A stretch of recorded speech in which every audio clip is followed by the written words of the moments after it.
नमस्कार दोस्तों, मैं हूं अभिषेक और आप देख रहे हैं ट्रिकी डिल्स। तो आज की वीडियो आपको मैं बना रहा हूं सिविल बेस पे। अगर जिसका भी सिविल में गलत लोन का इंक्वायरी दिख रहा है या तो कोई अदर पर्सन आपके नाम पर लोन ले रखा है, आपका पैन में शो हो रहा है, वो आपका सिविल में शो हो रहा है, उसको कैसे हटा सकते हैं, कहाँ से हम कंप्लेन कर सकते हैं। अगर आप इससे परेशान हो रहे हैं कि कोई सिविल पे आपका लोन ले लिया है और बार बार सिविल डाउन हो रहा है, आपका वो पेमेंट नहीं कर रहा है और सिविल आपका डाउन हो रहा है, तो उसका सोल्यूशन 100% इस वीडियो में आपको मिलने वाला है। क्योंकि मेरे एक फ्रेंड के साथ सेम कंडीशन में यही हुआ था और मैंने उसका प्रॉब्लम कैसे सॉल्यूशन सोल्व किया है और क्या क्या उसमें दिक्कत आई थी, कितना टाइम लगा, मैं इस वीडियो में सारा डिटेल बताने जा रहा हूँ। तो देखिए, इस वीडियो में पूरा आपको अच्छे तरह से देखना पड़ेगा कि क्या क्या कैसे हमको करना पड़ा, कितना इसमें टाइम लगा।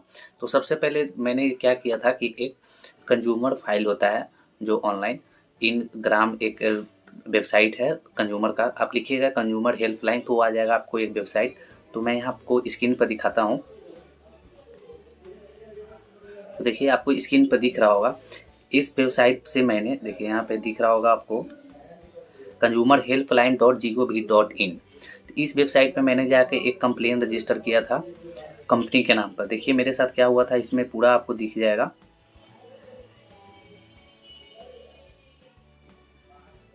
देखिए, तो मैंने कंप्लेन, देखो जैसे मेरे एक दोस्त के सिविल में क्या हो रहा था कि कोई शो हो रहा था कि हीरो फिनकॉर्प से कोई टू व्हीलर का लोन लिए हुए, जबकि ऐसा वो लोन नहीं लिए हुए था। तो वो शो हो रहा था और वहाँ उसका बार बार सिविल डाउन हो रहा था क्योंकि वो पैसा नहीं जमा हो रहा था। तो कैसे भी जुगाड़ करके वो हीरो फिनकॉर्प में कॉल किया, बहुत परेशान हुआ, मतलब कहीं से भी डाटा उसका निकलवाया तो कोई सीम नाम का ही एक बंदा मिला। वो बोला कि सर मेरे पास पैन कार्ड नहीं था, फिर भी एजेंट वालों ने मुझे लोन दे दिया सिर्फ आधार कार्ड लेकर। तो क्या होता है कि ऐसे एजेंट आपका डाटा चोरी कर लेते हैं और दूसरे किसी का लोन पास करने के चक्कर में आपका डाटा चोरी करके उसमें अटैच कर देते हैं, अगर सेम नाम रहे तो। उस कंडीशन में आपको क्या करना है, तो मैंने यहाँ क्या किया था कि consumer helpline dot G O V dot in पर आकर एक ग्रीवियंस को रजिस्टर किया। तो देखिए मैंने क्या रजिस्टर किया था, मैंने यहाँ पे जो जो चीज़ था, यहाँ पे कैटेगरी था ऑटो लोन का, तो ऑटो लोन मैंने सिलेक्ट कर दिया। एनबीएफसी था हीरो फिनकॉर्प, तो वहाँ पे सिलेक्ट कर लिया। और उस कंपनी का नाम था हीरो फिनकॉर्प, तो मैंने वहाँ पे सिलेक्ट कर लिया। फिर गवर्नमेंट डिपार्टमेंट फाइनेंशियल सर्विस था। उसके बाद देखिए लोन नंबर यहाँ पे मांगा गया, मैंने लोन नंबर डाल दिया। लोन अमाउंट मांगा गया, वो भी डाल दिया। टेन्योर डाल दिया गया और इस जो ईएमआई का मोड था उसमें दिखा रहा था ईसीएस मोड, वो भी डाल दिया यहाँ पे।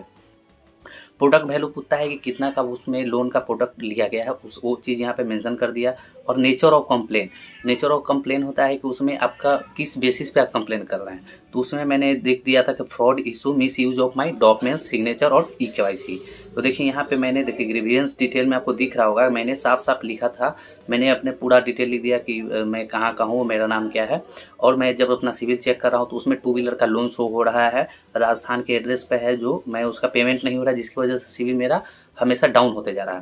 तो इसमें मैंने अपना पेन नंबर मेंशन किया और उसमें मेरा अपना मोबाइल नंबर मेंशन किया था। उसके बाद देखिए कुछ दिन के बाद उधर से एक रिप्लाई आया कंपनी की तरफ से कि the grievance is uploaded on CP gram. तो सीपी ग्राम एक गवर्नमेंट वेबसाइट है जहाँ पे फाइनेंस वाला सर्विस को देखा जाता है, आरबीआई हैंडल करता है। तो वहाँ पे बताया गया कि आपका एक रजिस्ट्रेशन नंबर आपको मिल गया है, आप वहाँ से जाकर उसको ट्रैक कर सकते हैं। तो चलिए हम वो भी दिखा देते हैं आपको ट्रैक करके। तो क्या हुआ था, जब सीपी ग्राम पे गया वहाँ पे मुझे लगा कि इसमें कोई फ़ायदा नहीं होने वाला है।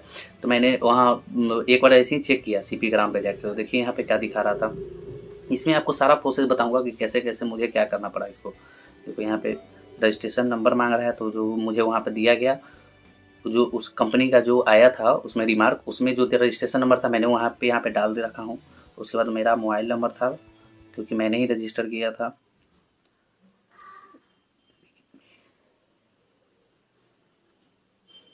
देखिए अब जैसे ही यहाँ पे सबमिट करता हूँ, यहाँ पे हमको दिख जाएगा। देखिए मैंने कंप्लेन किया था तो मेरा कंप्लेन यहाँ पे दिख गया, ग्रीवियंस दिख गया, फाइनेंशियल सर्विस बैंकेट डिवीजन यहाँ पे दिख रहा है।